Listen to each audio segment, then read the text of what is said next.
Tuhannya dan kepada umatnya. Beliau mengucapkan atau mengajarkan kepada pamannya agar mengucapkan kalimat La ilaha illallah, mengamalkan ilmu yang telah dimiliki oleh Abu Thalib. Abu Thalib punya ilmu, Pak. Jadi punya ilmu nggak ada jaminan masuk surga. Abu Thalib itu ilmunya luas. Abu Thalib bukan nggak punya ilmu. Bahkan kita dengar sebuah hadis kata Nabi, deretan pertama atau di antara urutan pertama yang akan disiksa oleh Allah nanti di hari kiamat, pemilik ilmu dan tidak mengamalkan ilmunya. Allahu Akbar. Pemilik ilmu dan yang tidak mengamalkan ilmunya, maka mereka masuk di urutan pertama yang akan mendapatkan hukuman dari Allah. Ternyata, subhanallah, Pak,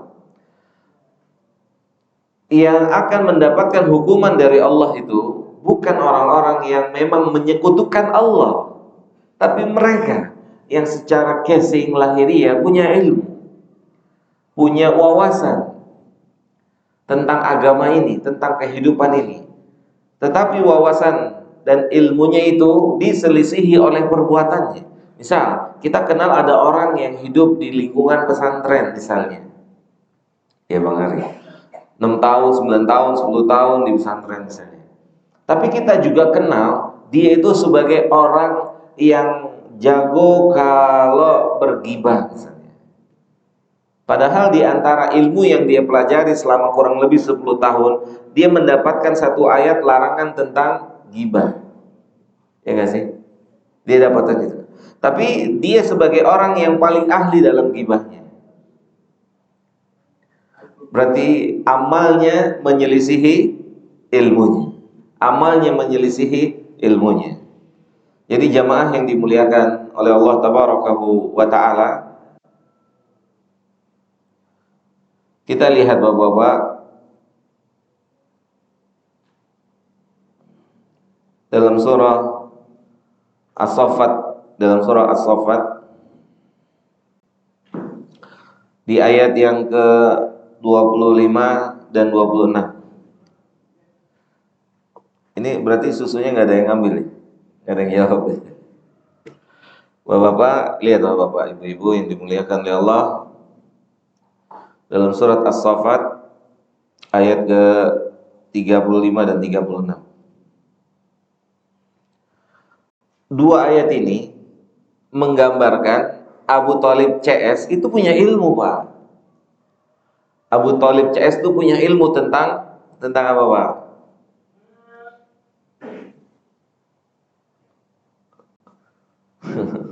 Adik-adik jangan bercanda. Nanti kalau bercanda susunya tumpah kena karpet. Ayo, ayat ini, Pak, menggambarkan Abu Thalib pamannya Nabi, dan selain Abu Thalib itu menunjukkan mereka punya ilmu dengan dua ayat ini. Ilmu tentang tauhid, ilmu tentang la ilaha illallah. Ini Pak, coba kita lihat Pak, apa kata Rabbuna Jalla Dzikruhu, innahum kanu idza qila lahum la ilaha illallah yastakbirun. Abu Thalib dan teman-temannya, orang-orang yang tidak mau mengucapkan la ilaha illallah, mempraktekkan ilmu, mengucapkan la ilaha illallah, kalau ilmunya dia udah punya. Kata Allah, innahum kanu idza qila lahum la ilaha illallah yastakbirun. Dan ini juga penyakit yang membuat iblis diturunkan oleh Allah ke mana? Ke bumi ini. Apa Pak? Sombong. Iblis bukan gak tahu bahwasannya perintah Allah kepadanya dan kepada malaikat untuk sujud kepada Adam. Iblis bukan gak tahu, tapi iblis merasa dia lebih hebat. Dia tahu, tapi dia merasa dirinya lebih hebat. Dan ini adalah salah satu penyakit. Dan ini adalah salah satu penyakit yang sangat berbahaya. Dan ilmu itu sulit untuk dijalankan ketika seseorang telah memiliki sifat merasa lebih pintar, merasa lebih alim, merasa lebih ganteng, merasa lebih cantik, merasa lebih kaya. Itu sulit ini untuk dijalankan. Coba Pak nih Pak, kita buktikan Pak. Saat kita diberikan oleh Allah jabatan di bawah, sama sebagian kita diberikan naik jabatannya, gimana posisinya? Saat di bawah kita yang negor, saat di atas kita yang pengen ditegur. Ini nyata nggak dalam kehidupan? Ini nyata Pak. Itu kalau sudah punya sifat merasa tuh kayak gitu. Udah punya sifat merasa seperti itu. Makanya di antara ilmu yang harus atau ilmu yang kita perjuangkan dalam menuntut ilmu adalah menghilangkan sifat merasa senior, merasa lebih hebat, merasa yang lainnya. Itu akan menghalangi berbagai macam kebaikan. Kata Allah Subhanahu wa taala, yastakbirun. Mereka tolak tuh ajakan Nabi Muhammad untuk mengucapkan la ilaha illallah. Mereka tolak, yastakbirun. Mereka bukan nggak tahu, Pak. Sama sebagian kaum muslimin, dia bukan tidak tahu Allahu Akbar itu suara apa, Pak. Coba Bapak tanya, buktikan, survei Bu. Silakan survei. Saya yakin 100% semua orang yang hidup di perkotaan tahu itu suara apa. Tahu nggak, Pak? Yang menunjukkan mereka punya ilmu, tapi mereka punya penyakit malas, lalai, dan sombong. Karena hakikat kesombongan, sebagaimana Nabi katakan apa Bang Ari? Sombong apa? Kata Nabi apa? Menolak kebenaran. Dan satu lagi, merendahkan manusia. Itu sombong tuh. Prediksi sombong tuh dua kata Nabi. Pertama, menolak kebenaran. Kebenaran itu harus diterima Pak, dari siapa saja. Tapi tidak boleh kebenaran dicari dari siapa saja. Bisa dipahami itu Pak. Kebenaran itu boleh diterima dari siapa saja.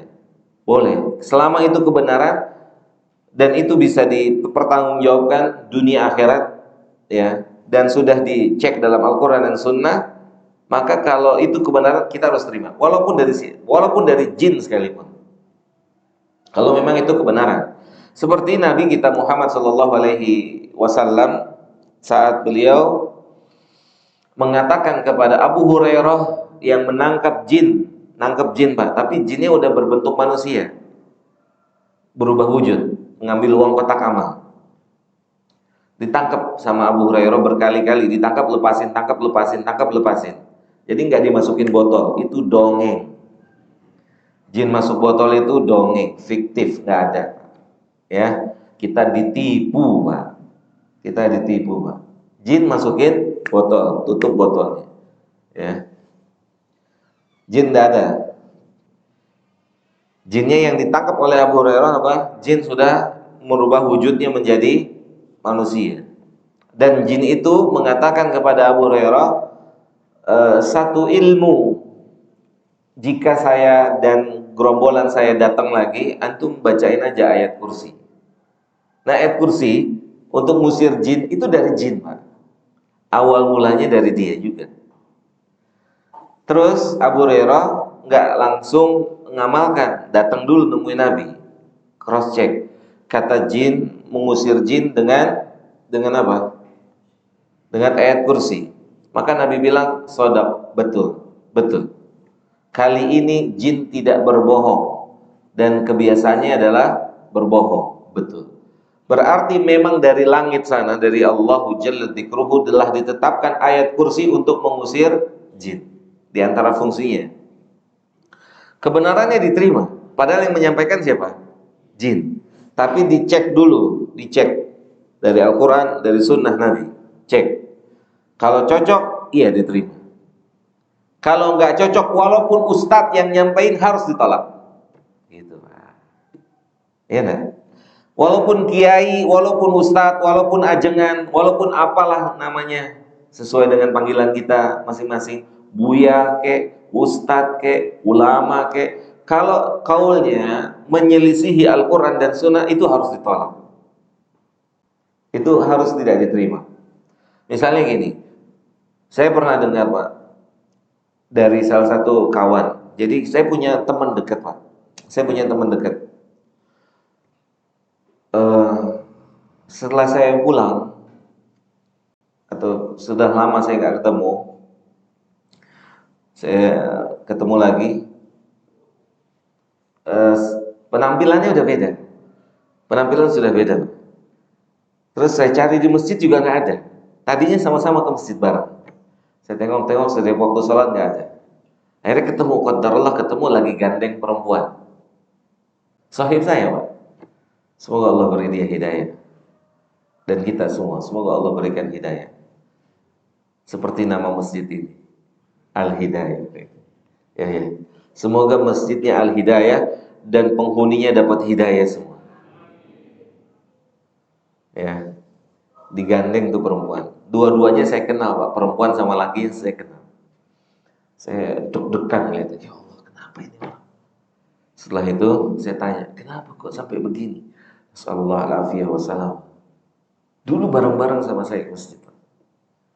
Sama-sama menuntut ilmu. Kenapa begini? Dia bilang, Pak, kata Ustadz Fulan yang nggak boleh itu jima, hubungan badan. Kalau pacaran nggak sampai hubungan badan boleh, pegangan, naik motor gandeng, dipeluk itu nggak apa-apa. Yang penting dua kemaluan nggak ketemu. Ustadznya mana? Saya bilang itu. Ustadznya mana? Ustadznya saya kenal juga, Pak.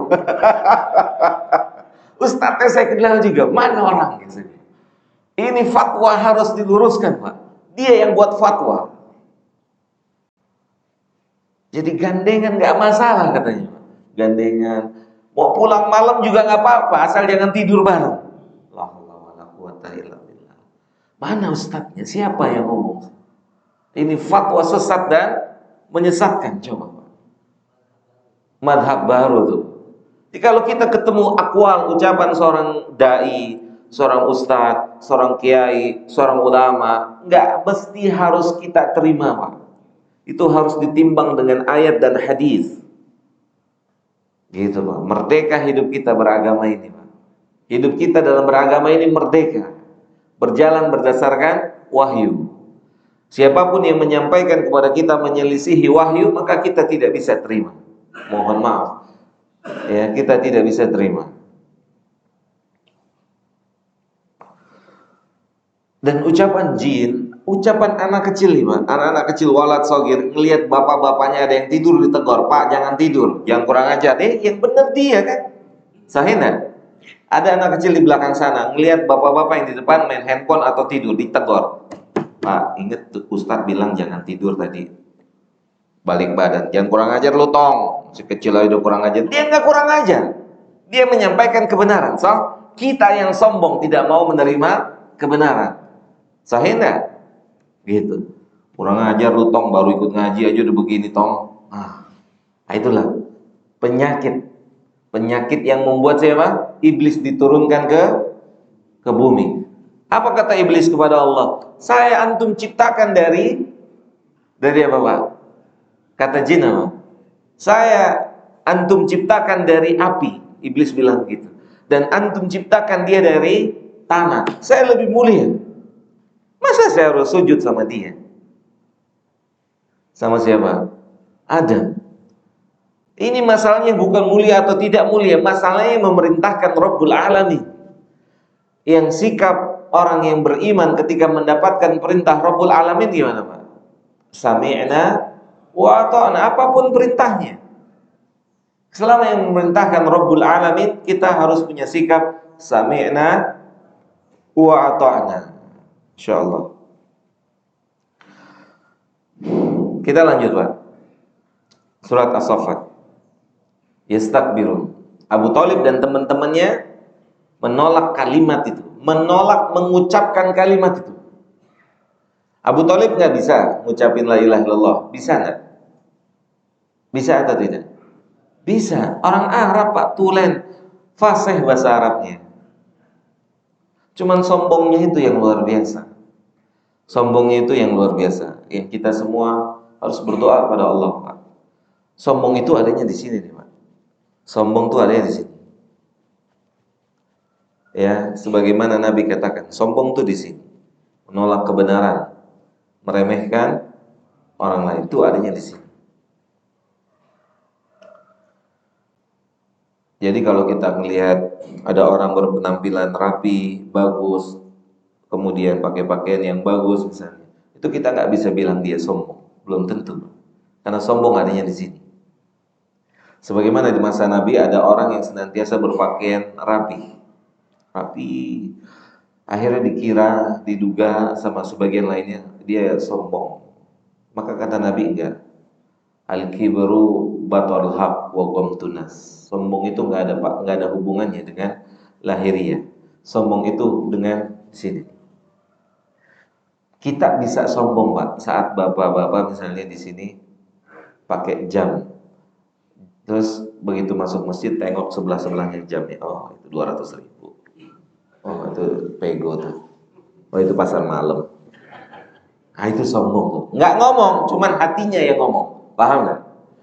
Nengok sebelah, kalau jam mungkin nggak kelihatan pak ya, baju deh, Bang Ari cepet 3 tuh bajunya kayaknya, sebelahnya gocap 2, masih mahal punya aneh lah gitu. Ah itu dia sombong, itu dia sombong. Nggak perlu diucapin, sombong itu tidak diucapkan pak, tapi di sini yang bicara. Ini pak, sombong tuh di sini. Dan resiko masih terjangkitnya kesombongan dalam hati kita pak, nggak masuk surga. La yadkhulul jannah man kana fi qalbihi mithqala dzarratin min kibrin. Tidak akan masuk surga orang yang ada di dalam hatinya sebesar biji sawi kesombongan, gak masuk surga. Karena sombong itu sifatnya Allah dan dia berhak untuk sombong.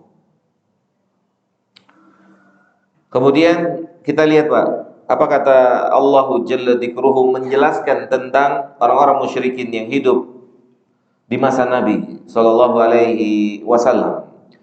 Wa yaqulun a inna latariku alihatina li syairin majnun.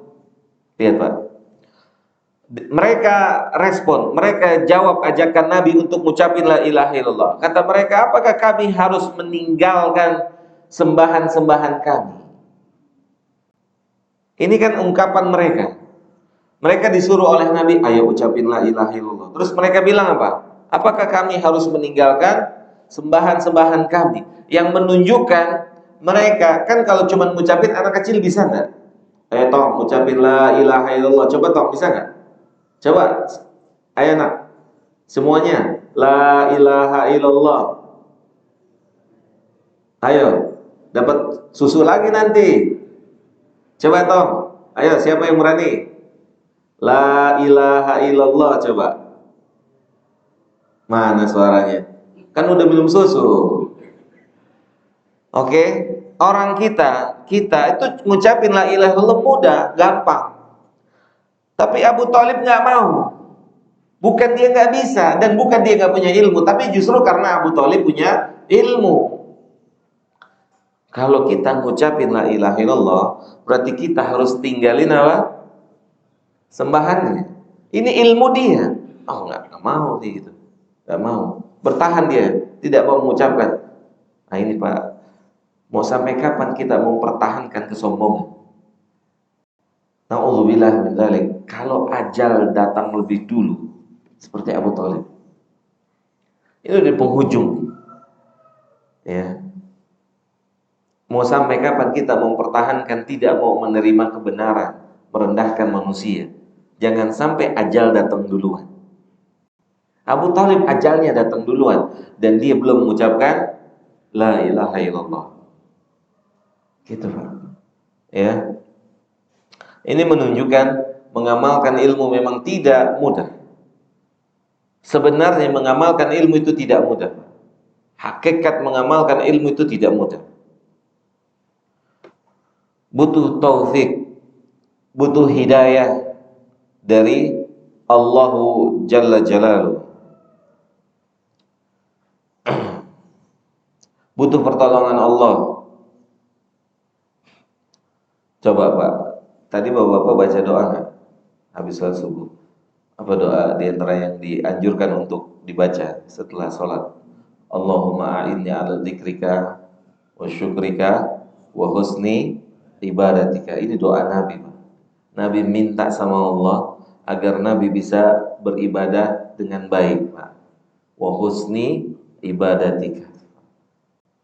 Ya, Nabi pun minta di kesempatan subuh, Allahumma inni as'aluka ilman nafi'an. Bukan hanya sebatas ilmu, Pak. Kalau hanya sebatas ilmu tidak nafi, itu kayak gini nasibnya, Pak. Nasibnya begini, Pak. Kalau hanya sebatas wawasan, tahu ini, tahu itu, tahu ini, tahu itu, tapi tidak dipraktekkan, Pak, ini nggak punya manfaatnya di hadapan Allah. Abu Thalib tahu ini konsekuensinya. Abu Thalib tahu, orang musyrikin itu tahu di hari itu. Dia tahu, sebagaimana kita tahu hari ini. Sebagian saudara kita, ini berat, Pak, berat. Maka kita harus dakwah dengan kasih sayang. Kita bantu mereka dengan cara yang terbaik. Semoga mereka bisa balik ke masjid. Semoga mereka bisa tunduk pada Allah. Berat, Pak, karena yang menjadi lawan kita setan. Yang menjadi lawan kita setan. Yang menggerogoti, yang membisiki hatinya. Pak, jujur, saya yakin di antara kita ada yang dulunya nggak ke masjid, bahkan bukan nggak ke masjid, nggak sholat. Sahih di antara kita, nggak usah angkat tangan, ya, nggak usah angkat tangan.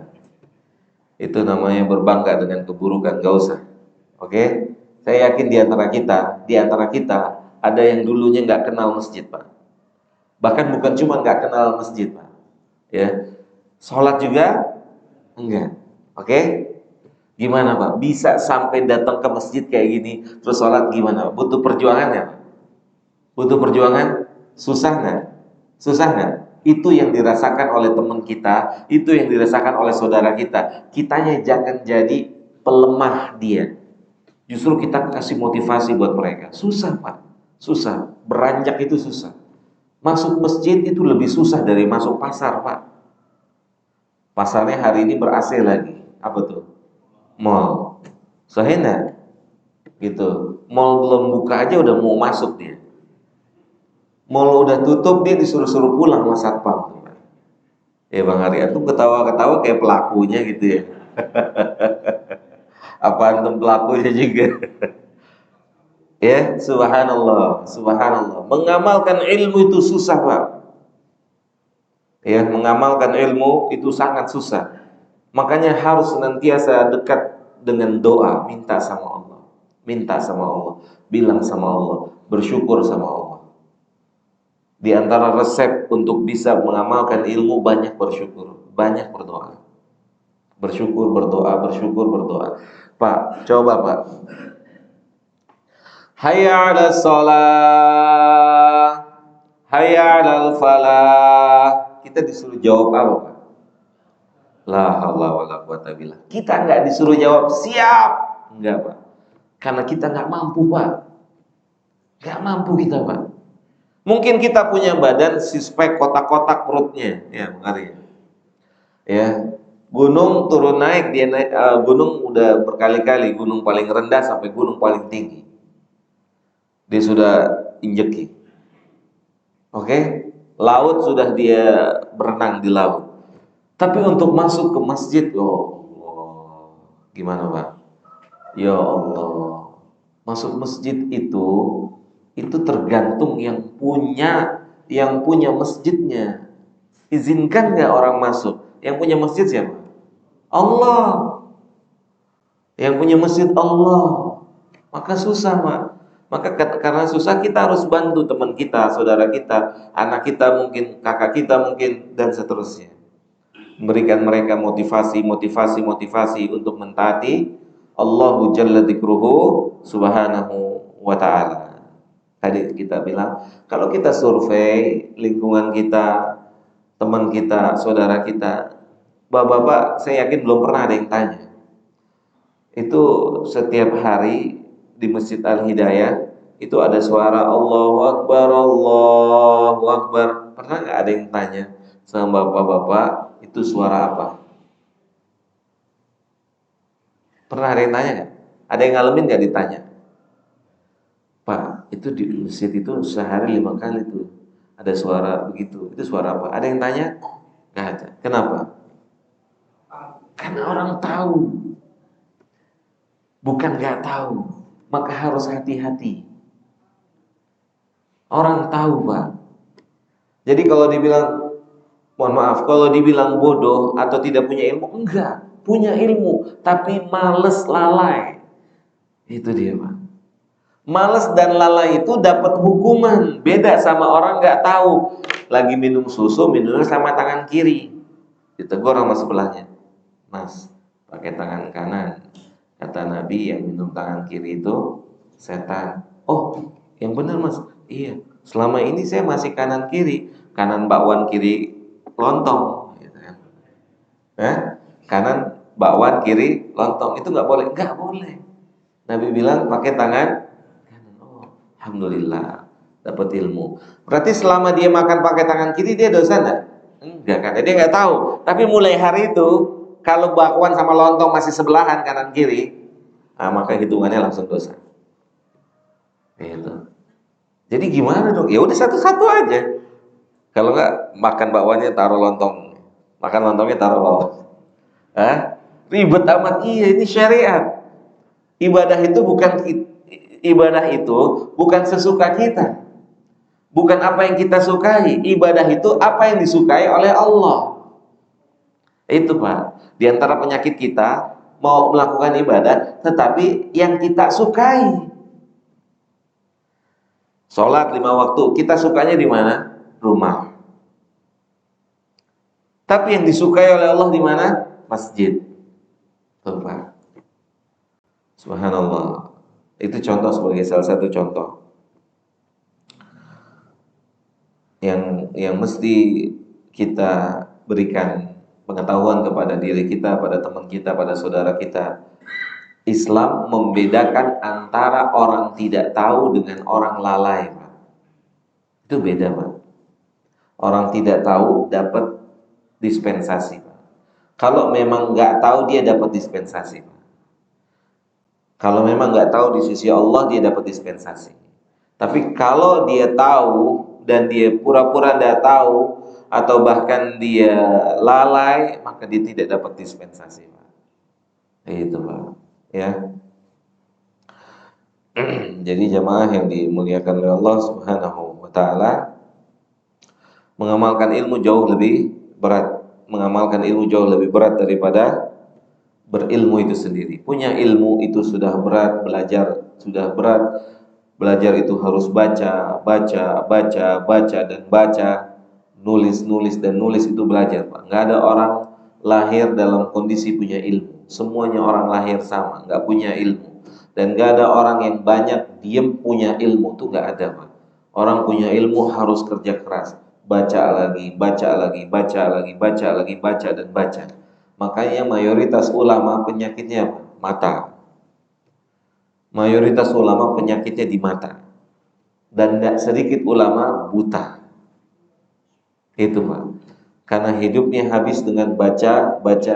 Dan bapak-bapak, ibu-ibu yang dimuliakan oleh Allah, surat yang pertama kali Allah turunkan apa? Bisa jawab nggak? Bisa jawab nggak? Suratnya namanya surat apa? Berarti antum bisa jawab semua, susunya dikit-dikit dibagi-bagi. Surat apa? Al-Alaq. Bunyi depannya gimana? Iqra. Baca. Baca itu salah, itu baca adalah proses punya ilmu. Mimpi orang punya ilmu nggak rajin baca. Udah nggak rajin baca, nggak datang ke pengajian, banyak berdoa aja biar punya ilmu. Gitu. Ini nyambung nggak? Sama seperti orang belum nikah, banyak berdoa biar punya anak banyak. Ada temen antum nih, belum nikah. Setiap hari doa, ya Allah berilah saya anak yang banyak, yang soleh, ya soleh. Lu kan belum nikah. Gimana caranya tuh? Yang benar doa lo, ya Allah berikanlah saya istri-istri yang solehah. Gitu. Nah itu yang benar. Oh gitu ya. Iya, itu doa antum. Ya Allah berikanlah saya istri yang solehah. muti'ah gitu. Ntar udah punya istri berdoa, ya Allah berikanlah kami keturunan yang soleh dan soleha. Hah? Udah apa?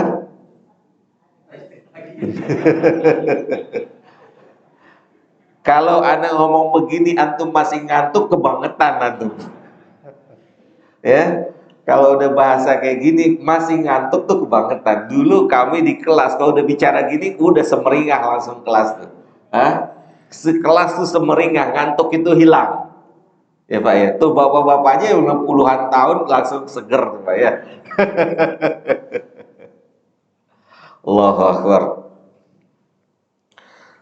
Ya, bapak-bapak, ibu-ibu semua, kita sama, saya dan bapak-bapak, ibu-ibu merasakan hal yang sama, berat mengamalkan ilmu, berat, wallahi, berat.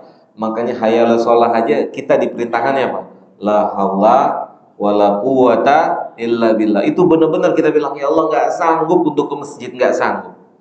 Sekarang kita bilang sama Allah, ketika kita selesai pengajian ini, kita berdoa sama Allah, ya Allah semoga ada nikmat ibadah berikutnya. Terus begitu hidup kita Pak. Terus coba Pak, konsep kegagalan kita dalam menyembah, mengamalkan ilmu itu apa? Konsep pola yang membuat kita selalu gagal beramal, bukan gak punya ilmu, tapi punya ilmu apa Pak? Merasa sanggup untuk ngerjain amal itu.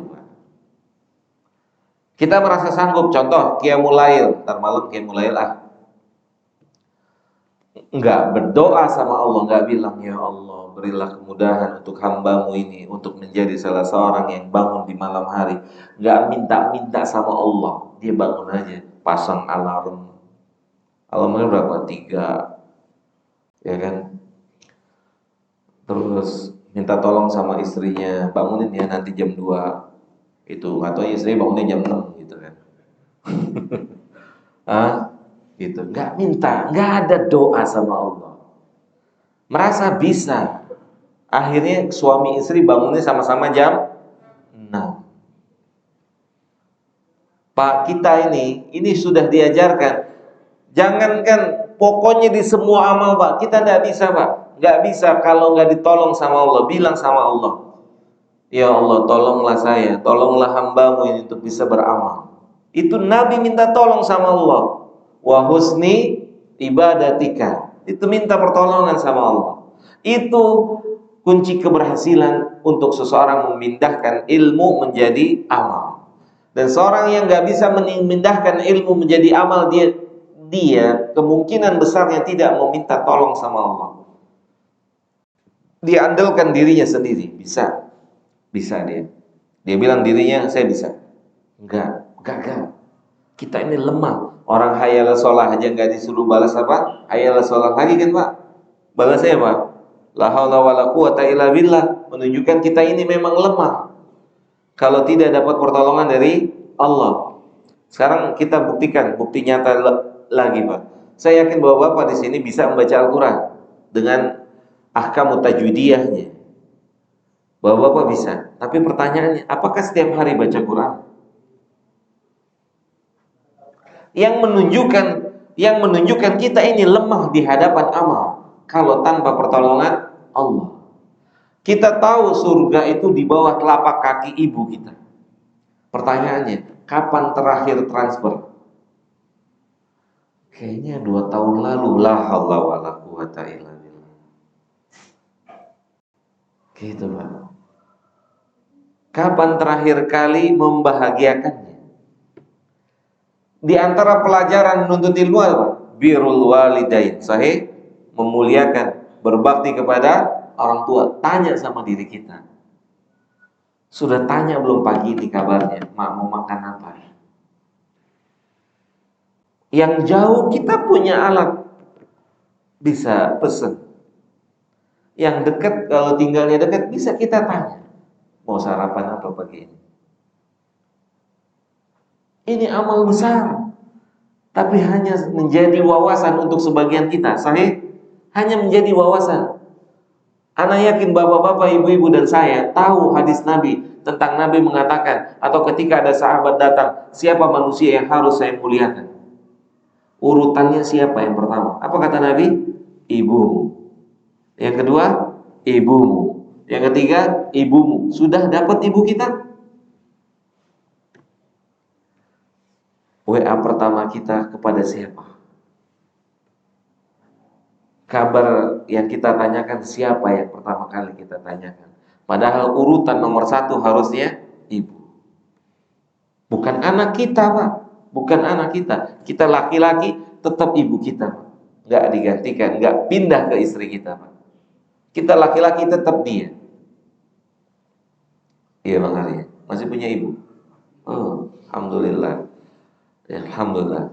Gandeng terus. Ya, gandeng terus. Kemuliaan ada bersamanya. Ini resep para ulama. Di antara kecerdasan ulama dalam dunia ilmu, mereka bilang yang di antara yang membuat dia berhasil dalam dunia ilmu itu ibunya. Karena dia punya hubungan yang dekat dengan ibunya. Punya hubungan yang dekat. Kan kita tahu Pak, ridhonya Allah tergantung ridhonya orang tua. Kalau orang tua kita udah ridho sama kita Pak, hidup ini mudah Pak. Mudah. Nah, itu Pak. Ya, susah nggak? Susah? Susah. Kenapa susah? Bahkan sampai ada orang berjihad, mau ikut berjihad bersama Nabi kita Shallallahu Alaihi Wasallam, minta izin ikut berjihad sama Nabi. Kemudian kata Nabi apa? Kedua orang tua antum masih hidup atau salah satunya masih hidup? Kata orang ini masih. Bahkan keduanya masih hidup. Coba Pak. Jihad itu amal tertinggi dalam Islam. Amal tertinggi dalam Islam. Tapi Nabi tanya, kedua orang tua antum masih hidup atau salah satunya? Dia bilang masih. Kata Nabi apa? Irji, pulang.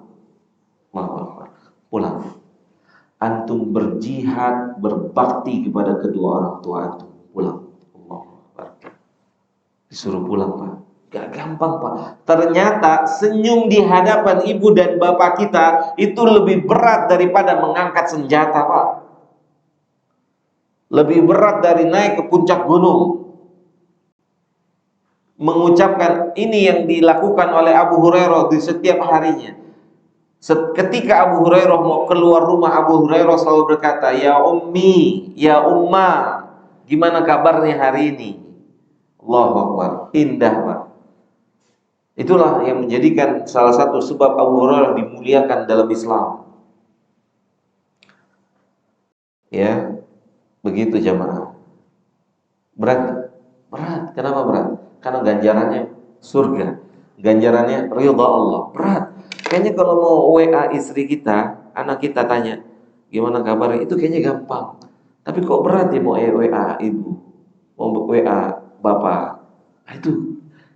Makanya Nabi bilangnya apa? Fajahid, fafihi ma fajahid. Harus berjuang. Cara menatap kita, ya Mas diingetin yang ngantuk betul Mas. Pokoknya ngantuk ketahuan, duduknya udah ngumpet-ngumpet dari pandangan saya. Semoga Allah mudahkan. Ya, jelas Bang Ari, mengamalkan ilmu jauh lebih berat daripada mencari ilmu itu sendiri. Kita sudah survei Pak. Silakan Bapak. Saya yakin Bapak tahu sholat berjamaah di masjid. Buat laki-laki hukumnya wajib. Kita lihat, kita timbang. Kita wajib, kita sholat berjamaahnya kapan? Oh ternyata baru maghrib sama isya. Padahal sholat berjamaah harusnya subuh, zuhur, maghrib, isya. Semuanya. Nggak bisa di Hidayat. Di kantor ada sholat berjamaah, di masjid kantor. Di pasar ada masjid sholat berjamaah. Oke? Yang kedua, ilmu. Apalagi yang mau kita checklist? Apa Mas misalnya? Ilmu tentang berbakti sama orang tua. Bagaimana? Apakah kita sudah masuk karakter orang berbakti? Ibnu Umar itu ngelihat orang gendong ibunya dari Yaman ke Saudi Arabia untuk tawaf itu, ditanya apakah dia telah membalas jasa ibunya? Apa katanya? Enggak, belum. Allahu Akbar, belum.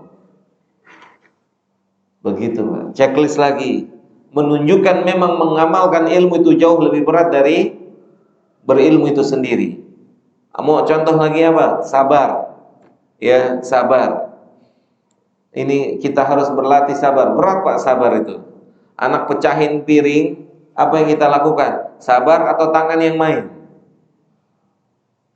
Piringnya masalahnya baru dibeli tuh. Gimana? Tong, gimana Tong? Yang belakang. Anak kita jatuhin piring, piring itu baru dibeli Pak. Baru aja pulang dari pasar, namanya juga bocah Pak. Kecuali mecahin bapaknya kan gitu. Beda cerita. Ya,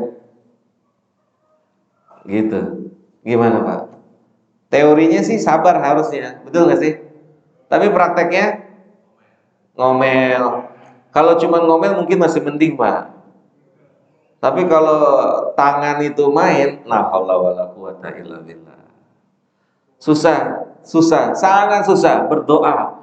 Pak, praktekin ayat. Ketika dalam kondisi begitu Pak, wudu, salat. Kata Allah Pak, wasta'inu bis-sabri wassalat. Salat, Allahu Akbar. Salat Pak. Tapi salatnya jangan nahan marah. Salatnya konsentrasi sama Allah, Allahu Akbar. Terus selesai salat itu adem Pak. Kan kita maksud salat itu minta tolong sama Allah, semoga hawa nafsu ini tidak terrealisasi. Begitu tangan yang main, setelah itu apa yang terjadi?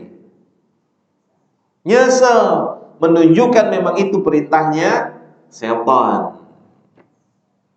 Nyesel tuh Pak. Maafin bapak ya tong, maafin ayah ya tong. Kita harus berusaha jangan tinggalkan memori buruk di kepalanya Pak. Karena memori itu akan ke bawah sampai dia dewasa, bahkan sampai dia punya anak. Ke bawah nggak? Ke bawah tuh. Akan ke bawah terus kalau tangan bapaknya pernah masuk di mukanya. Mana bukti? Antum yang ngerasain sikap bapak antum keras, antum masih ingat? Yang dicemplungin ke mana? Bak misalnya, ada nggak bapak nyemplungin anaknya ke bak? Yang disabutin sama sapu, itu masih bebekas sampai hari ini Pak. Maka kita jangan tinggalkan bekas kepada anak-anak kita Pak. Dia bebekas Pak. Itu bebekas Pak. Tinggalkan bekas yang terbaik. Dia akan banggakan bapak, ibu. Saya sepanjang usia saya kecil di rumah, mecahin gelas, mecahin piring, itu ayah saya cuma bilang, hati-hati, ntar kena tangan. Ayah saya cuma senyum, ibu saya cuma senyum. Itu dibawa sampai masa besarnya. Ada nggak anak dendam sama orang tua? Ada? Dendam Pak. Dendam Pak. Gua dulu diginiin, gua akan balas sama anak-anak gua nanti. Dididiknya begitu juga. Rotan, sapu. Setiap hari beli sapu, bukannya patah, habis kuat, habis ngaplokin anaknya. Ada nggak? Ya mungkin aja ada. Anak disetrum aja ada Pak. Hah? Ada? Anak disetrum aja ada. Allahu Akbar. Itu bebekas. Bebekas nggak? Bebekas. Anak dibunuh ada? Ada. Mengamalkan ilmu jauh lebih berat.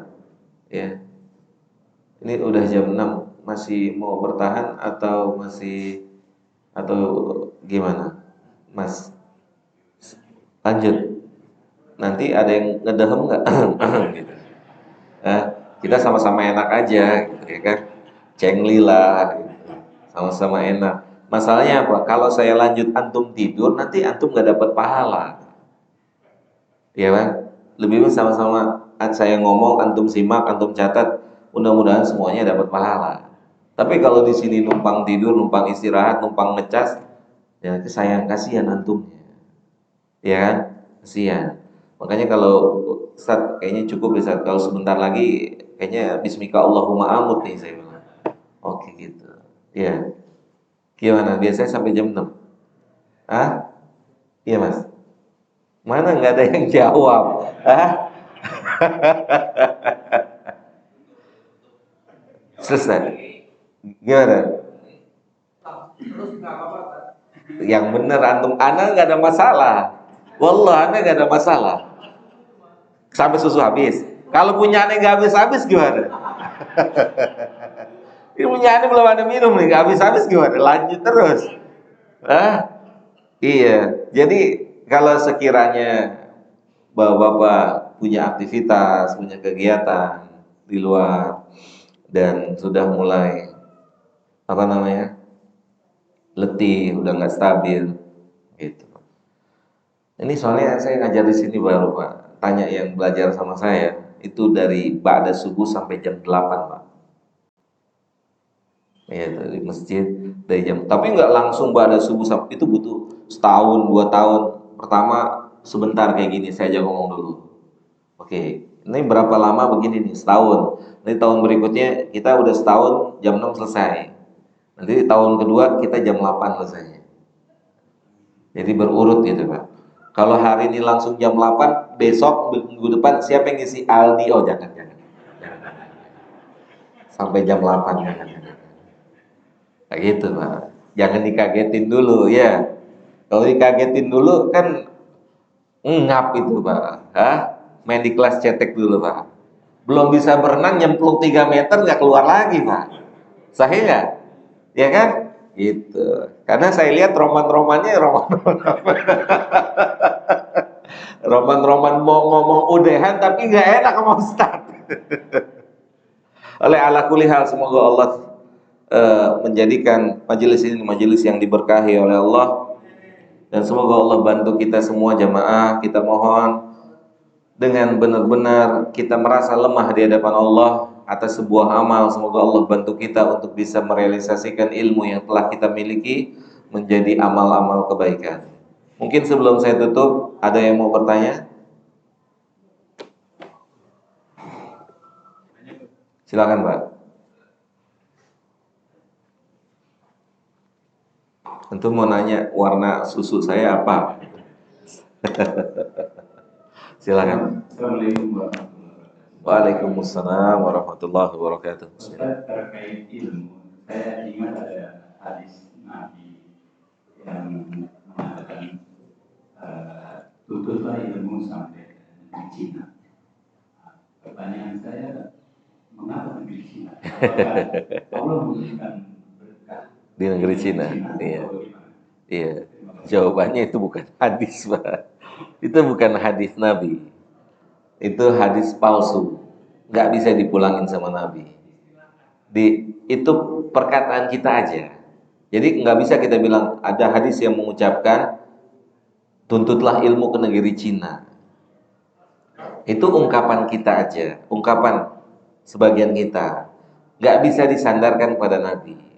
Tempatnya ilmu ya Mekah Madinah itu. Nggak ada. Itu bukan hadis.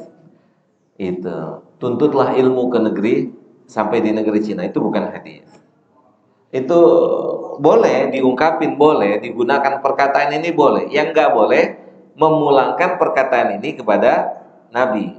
Ada pepatah loh, tuntutlah ilmu ke negeri Cina. Nggak ada masalah ngucapin itu. Asal jangan Bapak bilang, Nabi bilang, tuntutlah ilmu sampai ke negeri Cina. Nggak ada ucapan Nabi itu. Itu nggak bisa kita sandarkan. Jelas sampai sini? Bahkan yang syar'i menuntut ilmu itu sampai liang lahat. Artinya sampai kita masuk kubur. Itu baru selesai belajar.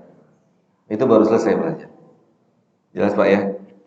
Dan ulama kan adanya di sana Pak, di Mekah Madinah. Ulama ada di sana. Sumber ilmu dari sana. Jelas ya Pak ya? Wallahu a'lam bishawab. Nanti keluar lagi. Ada yang mengatakan tuntutlah ilmu sampai Masjid Al-Hidayah gitu ya. Ayo, ada lagi yang mau tanya? Silakan Mas. Waalaikumsalam warahmatullahi wabarakatuh.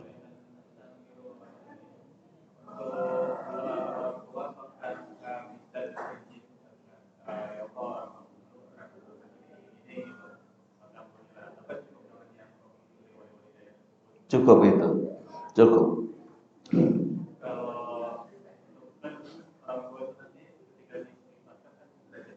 Hmm.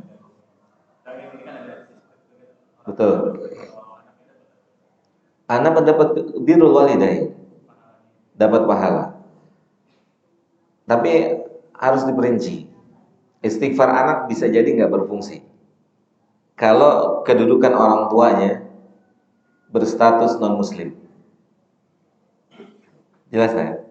Kita, ibu kita, bapak kita punya anak 10, semuanya hafal Quran, tapi ibu kita non muslim di luar agama Islam. Itu doa 10 anaknya nggak akan sampai. Apalagi mendoakan ampunan, itu nggak akan sampai. Jelas ya? Makanya selama orang tua kita muslim, wafat dalam keadaan muslim, muslim dan muslimah, terus berdoa. Nah, itu bisa ditinggikan dengan istighfar anaknya. Kayak gitu. Seperti misalnya kayak gini, Mas. Jadi nggak mutlak setiap istighfar anak meninggikan orang tua, itu nggak mutlak. Nggak mutlak. Tergantung Allah. Allah ACC atau tidak?